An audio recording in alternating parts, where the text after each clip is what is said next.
মৃত্যুর কথা বলতে গেলেই পৃথিবীর সর্বশ্রেষ্ঠ মানুষের, পৃথিবীর মহামানবের মৃত্যুর কথা বলতেই হয়। মৃত্যুর কথা বলতে গেলে সর্বশেষ রাসূলের মৃত্যুর কথা বলতেই হয়। আজ থেকে প্রায় 1400 বছর পূর্বে মরুভূমি ঘেরা আরব্য বালিয়াড়ির মাঝে জেগে উঠেছিল, জন্মেছিল একটি নতুন সভ্যতা, একটি উন্নত মানবতার সভ্যতা। সূর্যের আলোতে চিকচিক করা বালুক রাশি আরব্য বেদুইনদের জীবনে নতুন জীবনের, নতুন রাস্তার আলোক রাশি নিয়ে উপস্থিত হয়েছিল। 11 হিজরি রবিউল আউয়াল মাস, সুবহ সাদেকের সময় মুয়াজ্জিনের কণ্ঠে আল্লাহু আকবার, আল্লাহু আকবার, লা ইলাহা ইল্লাল্লাহ, এই ধ্বনি মদিনার প্রতিটি ইথারে ইথারে ধ্বনিত হচ্ছে। মসজিদে সাহাবায়ে কেরাম সকলেই একত্রিত হয়েছেন, তবে কারো চেহারায় যেন সেই প্রফুল্লতা, সেই আনন্দ, সেই উল্লাস, সফলতার সেই উচ্ছ্বলতা, সফলতার সেই প্রফুল্লতা যেন নেই। সবার চেহারাতেই যেন চিন্তার ছোপ, কষ্টের দাগ, মলিনতার ছাপ। সবাই যেন কোনো কিছু হারানোর বেদনায় বা কোনো কিছু হারানোর ভয়ে চিন্তিত। ইমামতির জায়গায় প্রিয় মানুষটিও আজ দাঁড়িয়ে নেই, ইমামতির জায়গায় দাঁড়িয়ে আছেন আবু বকর রাদিয়াল্লাহু তাআলা আনহু। হঠাৎ আয়েশা রাদিয়াল্লাহু তাআলা আনহুর গৃহের পর্দা নড়ে উঠল। ওয়াকালা আনাসুন ওয়া হাম্মাল মুসলিমুনা আন ইফতাতিনু ফি সালাতিহিম ফারহাম বিরাসূলিল্লাহ। ওয়াকালা আনাসুন হাম্মাল মুসলিমুনা আন ইফতাতিনু ফি সালাতিহিম ফারহাম বিরাসূলিল্লাহ। রাসূল সাল্লাল্লাহু আলাইহি ওয়াসাল্লাম অসুস্থ ছিলেন। যিনি আয়েশা রাদিয়াল্লাহুর গৃহের মধ্যে রয়েছেন, তার পর্দা নড়ে ওঠায় সাহাবীরা ভেবেছে রাসূল সাল্লাল্লাহু আলাইহি ওয়াসাল্লাম সুস্থ হয়ে গেছেন, তিনি আমাদের সামনে ফিরে আসছেন। আনাস রাদিয়াল্লাহু বলছেন ওয়া হাম্মাল মুসলিমুন আন ইফতাতিনু ফি সালাতিহিম, আর সাহাবীদের উপক্রম ছিল যে তারা তাদের সালাতে ভুল করে বসবে। ফাআশারা ইলাইহিম বিয়াদিহি, ফাআশারা an-নাবিয়্যু সাল্লাল্লাহু আলাইহি ওয়াসাল্লাম ইলাইহিম বিয়াদিহি আই ইউতিম্মু সালাতাকুম ফাদাখালা আল-হুজরা ওয়া আরখা আস-সিতরা। আর রাসূল সাল্লাল্লাহু আলাইহি ওয়াসাল্লাম তার হাত দিয়ে ইশারা করলেন এবং বললেন হাতের ইশারায় যে তোমরা তোমাদের সালাতকে পরিপূর্ণ করো। ফাদাখালা আল-হুজরাতা, তিনি ঘরের মধ্যে প্রবেশ করে গেলেন। ওয়া আরখা আস-সিতরা, পর্দা ছেড়ে দিলেন। সম্মানিত উপস্থিতি, দিন গড়িয়ে সকাল হয়েছে। সাহাবীদের মধ্যে রাসূল সাল্লাল্লাহু আলাইহি ওয়াসাল্লামের কষ্টের বেদনা উন্মত্ত সাগরের ন্যায় জেগে উঠেছে। রাসূল সাল্লাল্লাহু আলাইহি ওয়াসাল্লাম আয়েশা রাদিয়াল্লাহুকে তার মাথায় 7 বালতি পানি ঢালার নির্দেশ দিয়েছেন, এই জন্য যে তিনি তার সাহাবীদের সামনে কিছু কথা বলতে চান, তার জীবনের শেষ কথা, তার জীবনের শেষ বক্তব্য, সাহাবীদের উদ্দেশ্যে তার জীবনের শেষ নসিহত। নবী করিম সাল্লাল্লাহু আলাইহি ওয়াসাল্লাম আসলেন, মিম্বরে উঠলেন। وقال كأنكم تخافون علي قالوا نعم يا رسول الله قال إني بين أيديكم فرط قال إني بين أيديكم فرط وأنا شهيد عليكم وأنا شهيد عليكم وإن موعدكم معي في الحوض فإني لأنظر إليه وأنا في مقام هذا فإني لأنظر إليه وأنا في مقام هذا والله ما الفقر أخشى عليكم ولكن أخشى عليكم أن تبسط عليكم الدنيا كما بسطت الذين على من كان قبلكم فتنافسوها كما تنافسوا فتهلككم كما أهلكتهم ثم قال النبي صلى الله عليه وسلم كل من له علينا الفضل فكافأناه كل من له علينا الفضل فكافأناه। প্রত্যেক যে ব্যক্তির অনুগ্রহ আমাদের উপরে ছিল, প্রত্যেক যে ব্যক্তির অনুগ্রহ আমাদের উপরে ছিল, আমরা তার প্রতিদান দিয়ে দিয়েছি। ইল্লা মুকাফাআত আবি বকর সিদ্দিক, আবু বকর সিদ্দিকের মুকাফা ছাড়া, আবু বকর সিদ্দিকের প্রতিদান ছাড়া। فإن كل باب إلى المسجد تسد إلا باب أبي بكر الصديق, মসজিদের সকল দরজা বন্ধ করে দেওয়া হবে আবু বকর সিদ্দিকের দরজা ছাড়া। সুম্মা ক্বালা নবী সাল্লাল্লাহু আলাইহি ওয়াসাল্লাম, অথবা রাসূল সাল্লাল্লাহু আলাইহি ওয়াসাল্লাম বলছেন, উসিকুম বিসসালাহ আসসালাহ আসসালাহ ওয়া মা মালাকাত আইমানুকুম, তোমরা সালাতের হেফাজত করো, তোমরা সালাতের হেফাজত করো, আমি তোমাদেরকে সালাতের ওসিয়ত করে যাচ্ছি। উসিকুম বিসসালাহ, তোমরা সালাতের হেফাজত করো, ওয়াল্লাহি আসসালাহ আসসালাহ ওয়া মা মালাকাত আইমানুকুম, এবং তোমরা তোমাদের দাসীদের সাথে সৎ ব্যবহার করো। সুম্মা ক্বালা নবী সাল্লাল্লাহু আলাইহি ওয়াসাল্লাম, সুম্মা ক্বালা নবী সাল্লাল্লাহু আলাইহি ওয়াসাল্লাম, ইন্না আবদান খায়্যারাহু আল্লাহু বাইনা আন ইউতিহি মিন যাহরাতিদ দুনিয়া ওয়া বাইনা মা ইনদাল্লাহ। ইন্না আবদান খায়্যারাহু আল্লাহু বাইনা আন ইউতিহি মিন যাহরাতিদ দুনিয়া ওয়া মা ইনদাল্লাহ فاختار ما عند الله فأبو بكر بكى بكاء شديدا حتى أبكى البعداء وقال فديناك بآبائنا فديناك بأمهاتنا يا رسول الله فديناك بأنفسنا يا رسول الله فديناك بأموالنا يا رسول الله. وقال الناس ما لهذا الشيخ وهو يبكي بكاء شديدا لأن الناس لا يعلم ما قصد النبي صلى الله عليه وسلم وأبو بكر أعلم الناس. রাসূল সাল্লাল্লাহু আলাইহি ওয়াসাল্লাম যখন বললেন যে একজন বান্দা রয়েছেন যাকে আল্লাহ তাআলা দুনিয়াবী জীবন এবং আখিরাতি জীবনের মধ্যে যে কোনো একটি জীবন চয়ন করার জন্য, একটি জীবন গ্রহণ করার জন্য ইখতিয়ার দিয়েছেন, তিনি আখিরাতের ইখতারা মা ইনদাল্লাহ, তিনি সেই জীবনকে গ্রহণ করেছেন মা ইনদাল্লাহ, যেটা আল্লাহর কাছে রয়েছে। ফাবাকা আবু বকরিন বুকাআন শাদীদা, অর্থাৎ তিনি আখিরাতের জীবনকে, তিনি মৃত্যুকে কবুল করে নিয়েছেন, তিনি মৃত্যুর জীবনকে গ্রহণ করেছেন। ফাবাকা, এটা আবু বকর বুঝেছিল, ফাবাকা বুকাআন শাদীদা, এবং কঠিন ভাবে কাঁদলেন। ওয়া আবকা হাত্তাল বুআদা, এত কাঁদলেন যে আশপাশের মানুষগুলো তার কাঁদা দেখে কান্না শুরু করলো। ওয়াকাল ফাদাইনাকা বিআবাইনা, আপনার জন্য আমাদের পিতামাতা, আপনার জন্য আমাদের অর্থ সম্পত্তি উৎসর্গ হোক ইয়া রাসূলুল্লাহ।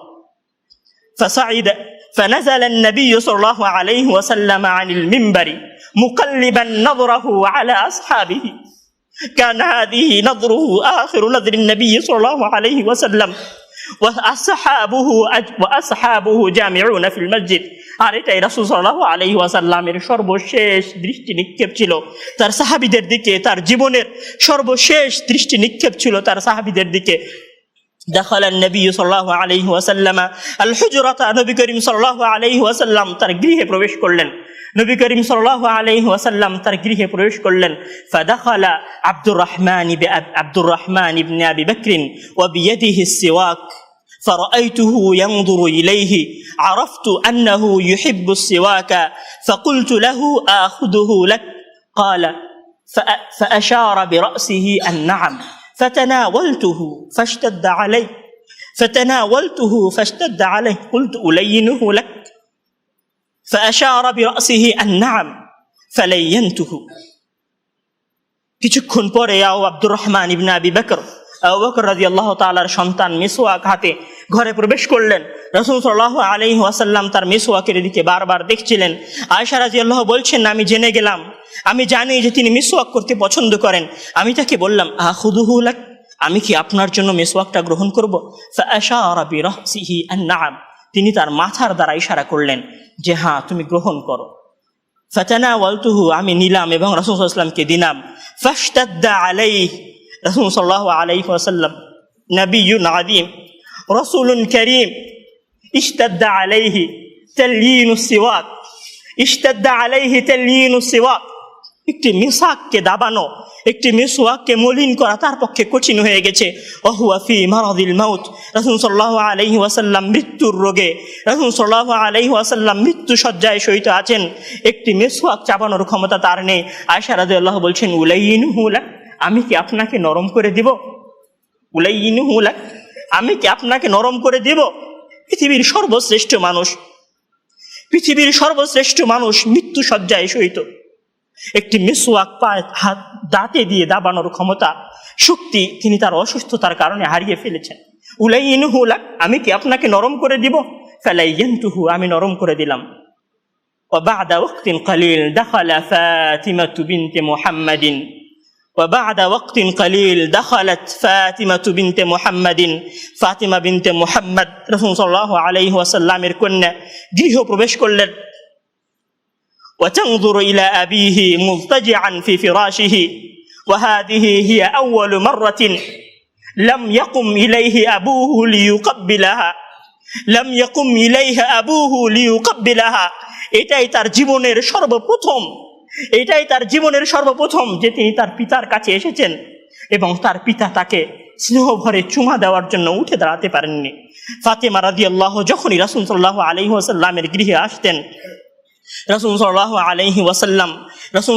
আলাইহি ওয়াসাল্লাম তার কাছে উঠে আসতেন, তাকে চুমা দিয়ে স্বাগতম জানাতেন এবং নিজের পাশে বসাতেন। ওয়াদিহি ইয়া আউয়ালু মাররা دخلت فاطمة بنت محمد على أبيه ولم يقم أبوه إليها ليقبلها ولم يقم أبوه إليها ليقبلها هذه هي أول مرة فكروا يا أيها الإخوة ما حلت بفاطمة ما جسمت على الفاطمة إذا رأت إلى أبيه وهو في مرض الموت وبعد وقت قليل خرجوا جميع الناس من غرفة النبي صلى الله عليه وسلم। অল্প কিছুক্ষণ পরে সকল মানুষ রাসূল সাল্লাল্লাহু আলাইহি ওয়াসাল্লামের গৃহ থেকে বের হয়ে গেলেন। ورأس النبي صلى الله عليه وسلم على فخذ عائشة, রাসূল সাল্লাল্লাহু আলাইহি ওয়াসাল্লামের মাথা আয়েশা রাদিয়াল্লাহু রুরুর উপরে রাখা ছিল। طلب ركوة من الماء, তিনি কিছু পানি চাইলেন। طلب ركوة من الماء فيمسح وجهه ويقول لا إله إلا الله إن للموت لسكرات فيمسح وجهه ويقول لا إله إلا الله إن للموت لسكرات لا إله إلا الله إن للموت لسكرات نبي عظيم رسول كريم أرسل عليه القرآن أرسل نذيرا وبشيرا ونزل عليه القرآن ويقول في مرض موته لا إله إلا الله إن للموت لسكرات। নিশ্চয় মৃত্যুর কষ্ট বড় কষ্ট। পৃথিবীর সর্বশ্রেষ্ঠ মানুষ, পৃথিবীর সর্বশেষ রাসূল খাতামুন নবিয়্যিন, তিনি বলছেন লা ইলাহা ইল্লাল্লাহ ইন্না লিল মাউতি লাসাকারাত। থুম্মা ক্বাল ওয়া মা'আল্লাযীনা আন'আমতা আলাইহিম মিনান নাবিয়্যিনা ওয়াস-সিদ্দীকিনা ওয়াশ-শুহাদা'i ওয়াস-সালিহিন ওয়া হাসুনা উলাইকা রাফীকা। হে আল্লাহ, তুমি আমাকে রফিক বানিয়ে দাও, সাথী বানিয়ে দাও। النبيين والصديقين والشهداء والصالحين, নবীদের, শাহাদাদের, সালিহিনদের। فأشخص بصره إلى السماء وقال اللهم اغفر لي وارحمني والحقني بالرفيق الأعلى। আল্লাহুম্মা গফিরলি, হে আল্লাহ তুমি আমাকে ক্ষমা করো। ওয়ারহিমনি, তুমি আমাকে আমার উপর রহমত বর্ষণ করো। ওয়ালহিকনি বিররফিকিল আ'লা, হে আল্লাহ তুমি আমাকে তোমার কাছে নিয়ে যাও। আল্লাহুম্মার রফিকাল আ'লা, আল্লাহুম্মার রফিকাল আ'লা। فمالت يد النبي صلى الله عليه وسلم وثقل رأسه على فخذ عائشة. قال عائشة علمت أن النبي صلى الله عليه وسلم اللهم صل عليه اللهم صل عليه اللهم بارك عليه اللهم صل عليه اللهم بارك عليه ناس عظيم رجل كريم نبي عزيز مات في فخذ عائشة مات في فخذ عائشة مات في فخذ عائشة। আমরা তো সাধারণ মানুষ, আমরা কোনো রাসূল নই, আমরা কোনো সাহাবী নই, ওলিয়া উলিয়া নই। রাসূল সাল্লাল্লাহু আলাইহি ওয়াসাল্লাম বলছেন ইন্না লিল মাউতি লাসাকারাত, ইন্না লিল মাউতি লাসাকারাত ফামা জাসামা আলাইয়া ইয়া আইয়ুহাল ইখওয়ান। আমাদের কি হয়েছে আমরা মৃত্যুকে ভয় পাই না? আমাদের কি হয়েছে আমরা মনে করি না যে আমরা মারা যাব? পৃথিবীর সর্বশ্রেষ্ঠ মানুষ, সর্বশ্রেষ্ঠ রাসূল দুনিয়া থেকে বিদায় নিলেন। তার সাহাবীদেরকে ছেড়ে তিনি দুনিয়া থেকে চলে গেলেন, ওপারের জগতে পাড়ি জমালেন। আমাদের কি হয়েছে যে আমরা বিশ্বাস করতে চাই না, আমরা প্রস্তুতি গ্রহণ করি না মৃত্যুর জন্য? আমি আপনি কি মনে করি যে আমরা চিরদিন বেঁচে থাকব? আমি আপনি কি মনে করি যে আমার গ্যারান্টি রয়েছে আমি সালাত আদায় করে আমার রুমে ফিরে যাব? বিশ্বাস করুন হে আমার ছাত্র ভাইয়েরা, অবশ্যই আমাকে আপনাকে একদিন মৃত্যুবরণ করতে হবে, আমাকে আপনাকে একদিন এই দুনিয়া ছেড়ে চলে যেতে হবে। সুতরাং মৃত্যুর জন্য প্রস্তুতি গ্রহণ করুন, সুতরাং মৃত্যুর জন্য প্রস্তুতি গ্রহণ করুন। সেই দিন আসার পূর্বে, যেই দিন মৃত্যু আপনার দরবারে উপস্থিত হবে এবং মহান আল্লাহ তাআলাকে আপনি বলবেন, হে আল্লাহ, আমাকে স্বল্প একটু সময় দিন, আমাকে স্বল্প একটু সময় দিন, আমি ফিরে যাই এবং কিছু নেক আমল করে আসি। কাল্লা ইন্নাহা কালিমাতুন হুয়া কাইলুহা। তখন মহান আল্লাহ তাআলা বলবেন, কোনো সুযোগ নেই, এটা তো তার মুখের কথা মাত্র, সে ফিরে গেলে আবারও আমল করবে না, সে ফিরে গেলে আবারও আমল করবে না। সম্মানিত ভাইয়েরা, সেই দিন আসার পূর্বেই প্রস্তুতি গ্রহণ করুন, সেই দিন আসার পূর্বেই প্রস্তুতি গ্রহণ করুন। জেনে রাখুন, সেই দিন উপস্থিত হয়ে গেলে আর কোনো আমল করার সুযোগ থাকবে না। সেই দিন উপস্থিত হয়ে গেলে কবরের নাজাত পাওয়ার জন্য আর কোনো কিছু করার সুযোগ থাকবে না। সেই দিন এসে গেলে 2 রাকাত সালাত আদায় করে আল্লাহর কাছে ক্ষমা প্রার্থনা করার কোনো সুযোগ থাকবে না। সেই দিন এসে গেলে রাতে জেগে 8 রাকাত তাহাজ্জুদ সালাত আদায় করার কোনো সুযোগ থাকবে না। এখনো সময় আছে। মহান আল্লাহ তাআলার দরবারে নিজেকে সঁপে দিয়ে তার কাছে ক্ষমা প্রার্থনা করুন। মহান আল্লাহ তাআলার দরবারে নিজেকে সঁপে দিয়ে তার কাছে ক্ষমা প্রার্থনা করুন। মানুষের সাথে কোনো ভুল থাকলে সে ভুলের ক্ষমা চেয়ে নিন। মহান আল্লাহ তাআলার সীমা লঙ্ঘন করে থাকলে মহান আল্লাহ তাআলার কাছে ক্ষমা চেয়ে নিন। সেই দিন আসার পূর্বে যদি সেই দিন এসে যায়, সেদিন আর কোনো লাভ হবে না, সেদিন বেঁচে থাকার আর কোনো সুযোগ হবে না, 1 সেকেন্ড সময় আপনাকে বেশি দেওয়া হবে না। সম্মানিত ছাত্র ভাইয়েরা, মৃত্যুর জন্য প্রস্তুত হন। মহান আল্লাহ তাআলা আমাদের সবাইকে মৃত্যুর জন্য প্রস্তুতি গ্রহণ করার তৌফিক দান করুন। আমিন।